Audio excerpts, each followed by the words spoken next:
अथ श्री साई सच्चरित्र अध्याय 5।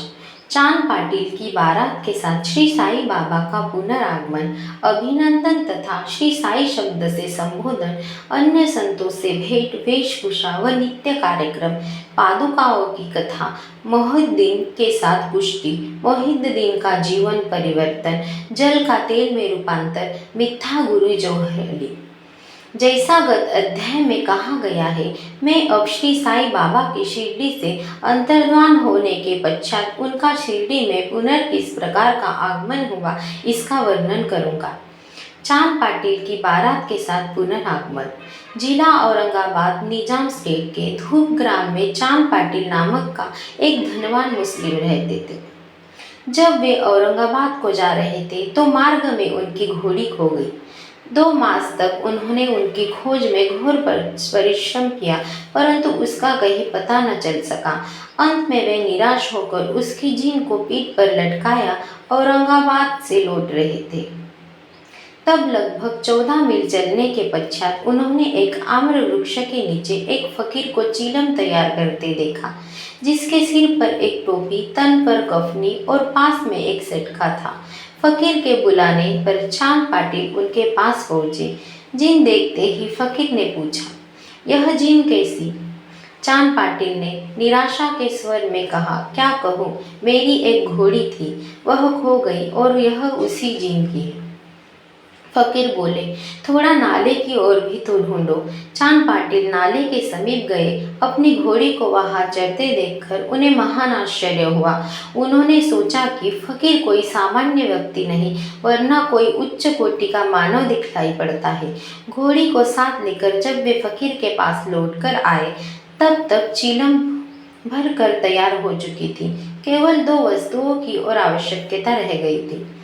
एक तो चीलम सुलगाने के लिए अग्नि और द्वितीय साफी को गीला करने के लिए जल की।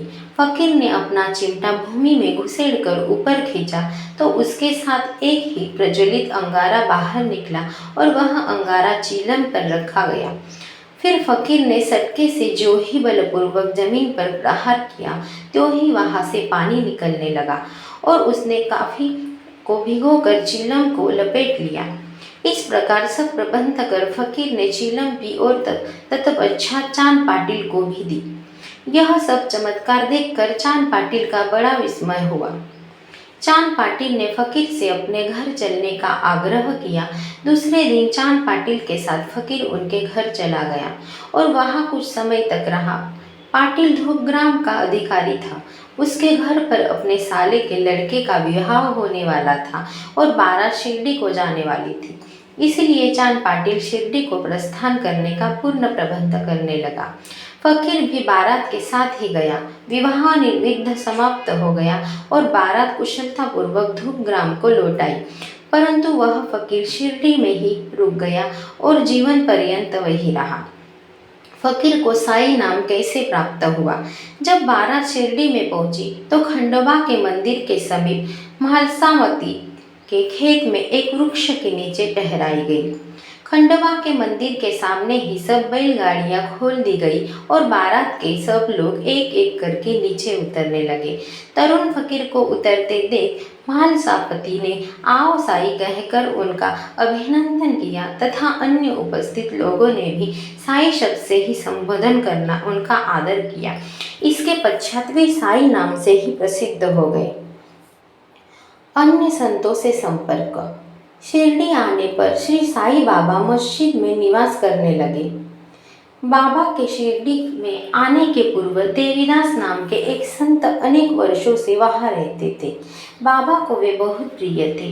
वे उनके साथ ही हनुमान मंदिर में और कभी चावड़ी में रहते थे। कुछ समय के पश्चात जानकीदास नाम के एक संत का भी शिरडी में आगमन हुआ। अब बाबा जानकीदास से वार्तालाप करने में अपना बहुत सा समय व्यतीत करने लगे।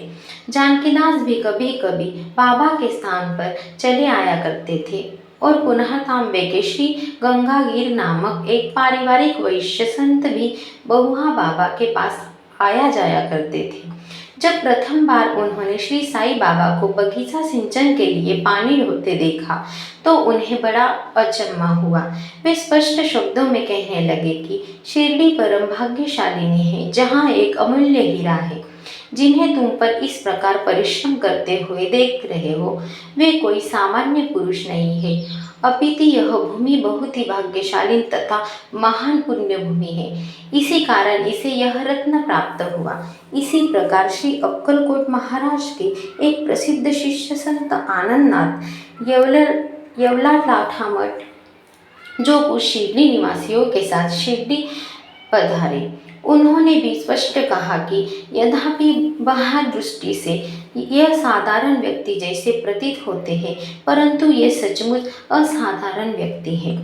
इसका तुम लोगों को भविष्य में अनुभव होगा। ऐसा कहकर वे येवला को लौट गए।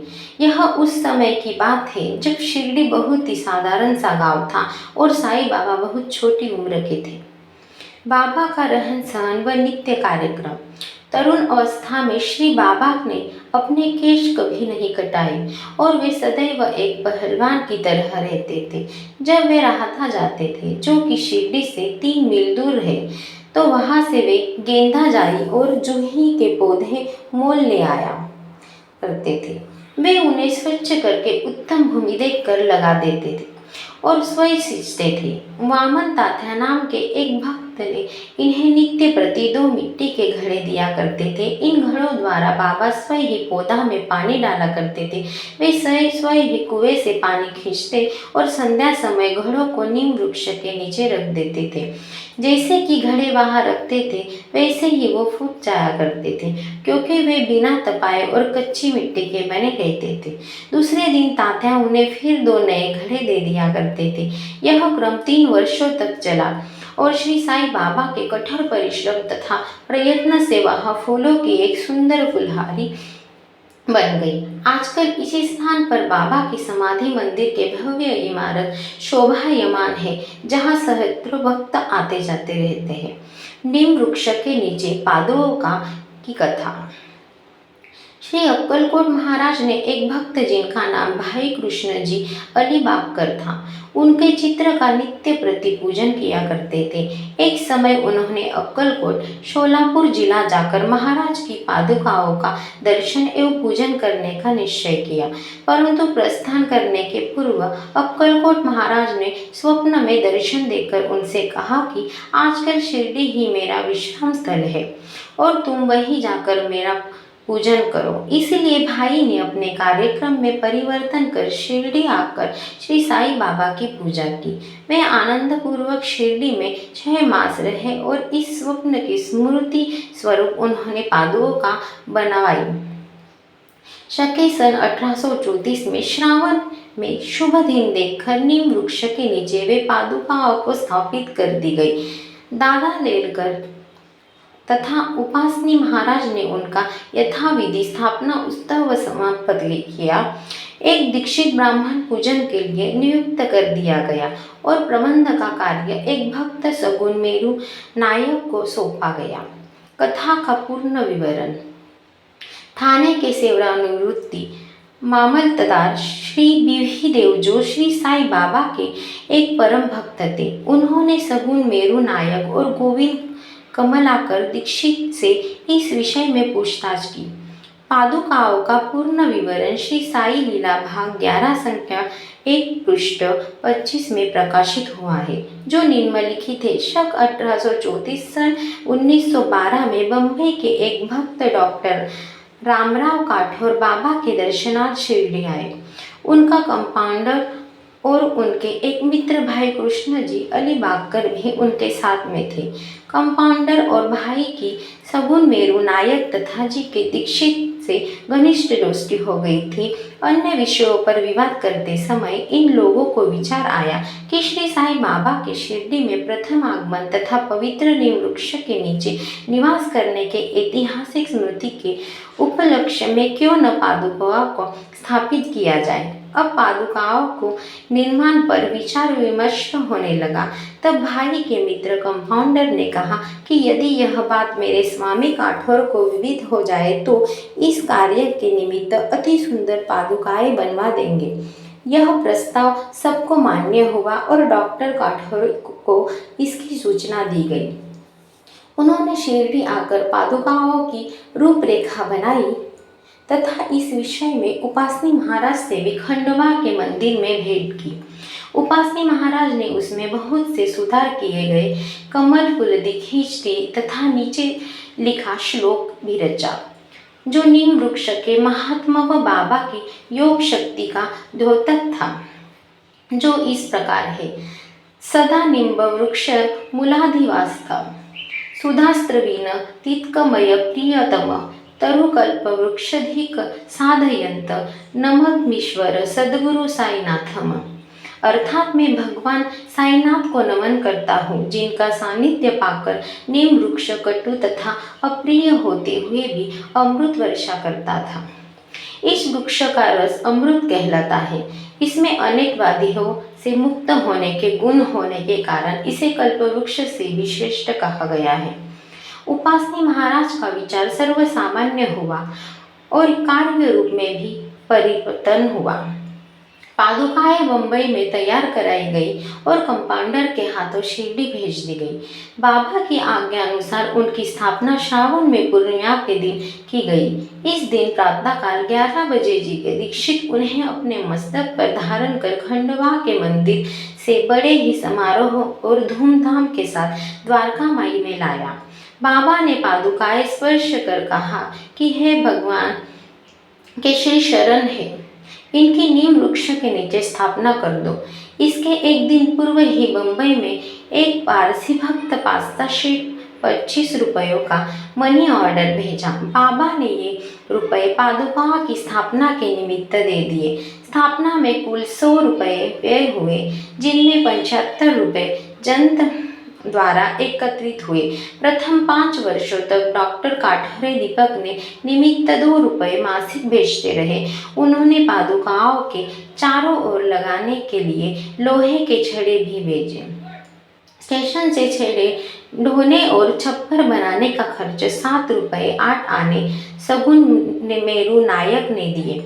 आजकल जलवाड़ी नाना पुजारी पूजन अक्कलकोट महाराज के शिष्य थे। अक्कलकोट जाते हुए वे शक 1834 में पादुकाओं को स्थापन के शुभ अवसर पर शिरडी आए और दर्शन करने के पश्चात जब उन्होंने बाबा से अक्कलकोट प्रस्थान करने की आज्ञा मांगी, तब बाबा कहने लगे, अरे अक्कलकोट में क्या है, वहाँ तुम व्यर्थ क्यों हो जाते हो, वहाँ के महाराज तो यही में स्वयं है।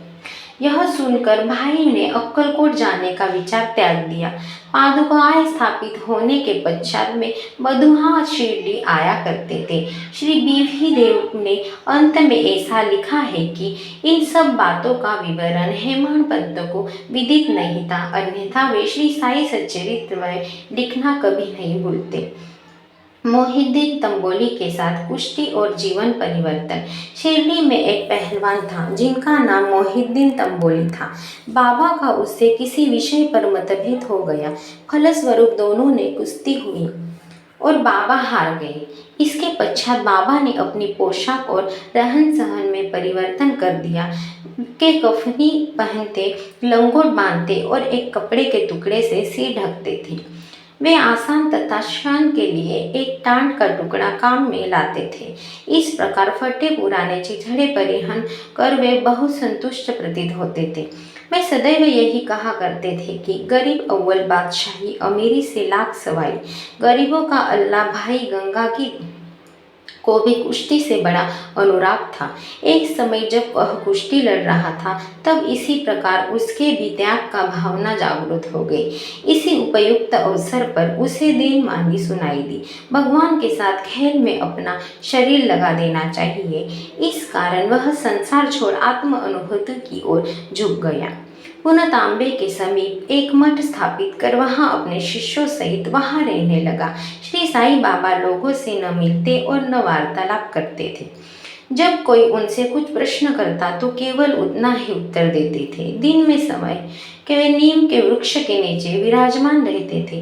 कभी कभी वे गांव की मेड़ पर नाले के किनारे एक बबूल वृक्ष की छाया में भी बैठा रहते थे और संध्या को अपनी इच्छा अनुसार कहीं भी वायु सेवन को निकल जाया करते थे। नीम गांव में वो बधुआ बाला साहेब डेंगले के गृह पर जाया करते थे। बाबा श्री बाबा बाला साहेब को बहुत प्यार करते थे। उनके छोटे भाई जिसका नाम नाना साहेब था के द्वितीय विवाह करने पर भी उनको कोई संतान न थी। बाला साहेब ने नाना साहेब को श्री साईं बाबा के दर्शनार्थ शिरडी भेजा। कुछ समय पश्चात उनकी श्री कृपा से नाना साहेब के यहाँ एक पुत्र रत्न हुआ। इसी समय से बाबा के दर्शनार्थ लोगों का अधिक संख्या में आना प्रारंभ हो गया था तथा उनकी कीर्ति भी दूर दूर फैलने लगी थी। अहमदनगर में भी उनकी अधिक प्रसिद्ध हो गई। तभी से नाना साहेब चांदोरकर, केशव चिदंबर तथा अन्य कई भक्तों का शिरडी में आगमन होने लगा। बाबा दिन भर अपने भक्तों से घिरे रहते थे और रात्रि में जीर्ण शीर्ण मस्जिद में शयन करते थे। इस समय बाबा के पास कुल सामग्री चीलम, तंबाकू, एक टमलेर, एक लंबी कफनी, सिर के चारों ओर लपेटने का कपड़ा और एक सटका था जिसे से वो सदा अपने पास रखते थे। सिर पर सफ़ेद कपड़े का एक टुकड़ा वे सदा इस प्रकार बांधते थे कि उसका एक छोर बाएं कान पर से फीट गिरता हुआ ऐसा प्रतीत होता था, मानो बालकों से जुड़ा हो। हफ्तों तक वे इन्हें स्वच्छ नहीं करते थे। पेट में कोई जूता ना चप्पल भी नहीं पहनते थे। केवल एक टाट का टुकड़ा ही अधिकांश दिन में उनका आसान का काम कर देता था। वे एक कौफिन धारण करते और सर्दी से बचने के लिए दक्षिण मुख को धूनी से तपते थे। वे धूनी में लकड़ी को टुकड़े डाला करते थे तथा अपना अहंकार, समस्त इच्छाएं और समस्त कुविचारों की उसमें आहुति दिया करते थे। वे अल्लाह मालिक का सदा जिह्वा से उच्चारण किया करते थे। जिस मस्जिद में वे पधारे थे उनमें से केवल 2 कमरे ही बराबर लंबी जगह थी और यही सब भक्त उनके दर्शन करते थे। सन 1912 के पश्चात कुछ परिवर्तन हुआ। पुरानी मस्जिद का जर्नीदार द्वारा हो गया और उसमें एक फर्श भी बनाया गया। मस्जिद के निवास करने के पूर्व बाबा दीर्घकाल तक तकिया में रहे। वे पैरों में घूंघर बांधकर प्रेम विलवल होकर सुंदर नृत्य व गायन भी करते थे।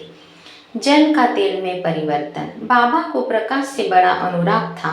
वे संध्या समय दुकानदारों से भिक्षा में तेल मांगा लेते करते थे तथा दीपमालाओं से मस्जिद को सजाकर रात्रि भर दीपक जलाया करते थे। यह क्रम कुछ दिनों तक ठीक इसी प्रकार चलता रहा। अब बनिए तंग आ गए और उन्होंने संगठित होकर निश्चय किया कि आज कोई इन्हें तेल की भिक्षा न दे। नित्य नियमानुसार जब बाबा तेल मांगने पहुँचे तो प्रत्येक स्नान पर उनका नकारात्मक उत्तर से स्वागत हुआ। किसी से पूछा कहे बिना बिना बाबा मस्जिद के लौट गए और सूखी बत्तियां दियों में डाल दी। बनिए तो बड़े उत्सुक होकर उन पर दृष्टि जमाए हुए थे। बाबा ने टमरेल उठाया जिसमें से बिल्कुल थोड़ा सा तेल था। उन्होंने उसमें पानी मिलाया और वह तेल मिश्रित जल पे ही गए। उन्होंने उसे उन 3 पाट में उगल दिया और वही तेलिया पानी में दिया डालकर उन्हें जला दिया। उत्सुक बनिए ने जब दीपकों को पूर्वतः रात्रि भर जलते देखा तब उन्हें अपने कृत्य पर बड़ा दुख हुआ और उन्होंने बाबा से क्षमा याचना की। बाबा ने उन्हें क्षमा कर भविष्य में सत्य व्यवहार रखने के लिए सावधान किया। मिथ्या गुरु जौहर अली। उपर्युक्त वर्णित कुश्ती के 5 वर्ष पश्चात जौहरी अली नाम के एक फकीर अपने शिष्यों के साथ रहता आया। वे वीरभद्र मंदिर के समीप एक मकान में रहने लगे। फकीर विद्वान था। कुरान की आयतें उसे कंठस्थ थी। उसका कंठ मधुर था। गांव के वे बहुत ही धार्मिक और श्रद्धालु जन उसके पास आने लगे और उसका यथायोग्य आदर होने लगा। लोगों से आर्थिक सहायता प्राप्त कर उसने वीरभद्र मंदिर के पास एक ईदगाह बनाने का निश्चय किया। इस विषय को लेकर कुछ झगड़ा हो गया, जिसके फलस्वरूप जौहर अली राहता छोड़ शिरडी आया और बाबा के साथ मस्जिद में निवास करने लगा। उसने अपनी मधुर वाणी से लोगों के मन को जीत लिया। वह बाबा को भी अपना एक शिष्य बताने लगा। बाबा ने कोई आपत्ति नहीं की और उसका शिष्य होना स्वीकार कर लिया। तब गुरु और शिष्य दोनों पुनः राहता में आकर रहने लगे। गुरु शिष्य की योग्यता में अन्न भिन्न था, परंतु शिष्य गुरु को दोष से पूर्ण परिचित था। इतने पर भी बाबा ने कभी उसका अनादर नहीं किया और पूर्ण लगन से अपना कर्तव्य निभाते रहे और उसकी अनेक प्रकार से सेवा की। वे दोनों कभी कभी शिरडी भी आया करते थे, परंतु मुख्य निवास में रहना ही था। श्री बाबा के प्रेम भई भक्तों को उनका दूर राहता में रहना अच्छा नहीं लगता था, इसीलिए वे सब मिलकर बाबा को शिरडी वापस लाने के लिए गए। इन लोगों की ईदगाह के समीप बाबा ने से भेंट हुई और उन्हें अपने आगमन का हेतु बतलाया। बाबा ने उन लोगों को समझाया कि फकीर बड़े क्रोधी और दुष्ट स्वभाव के व्यक्ति हैं। वे मुझे नहीं छोड़ेंगे। अच्छा हो कि फकीर के आने के पूर्व ही आप लोग शिरडी लौट आए। इस प्रकार वार्तालाप हो रही थी कि इतने में ही फकीर आ पहुंचे। इस प्रकार अपने शिष्यों को वहां से ले जाने का कृपायत्न करते देखकर वे बहुत ही क्रोधित हुए। कुछ वाद विवाद के पश्चात स्थिति में परिवर्तन हो गया और अंत में यह निर्णय हुआ कि फकीर व शिष्य दोनों ही शिरडी में निवास करें और इसीलिए वे शिरडी में आकर रहने लगे। कुछ दिनों के बाद देवीदास ने गुरु की परीक्षा की और उसमें कुछ कमी पाई।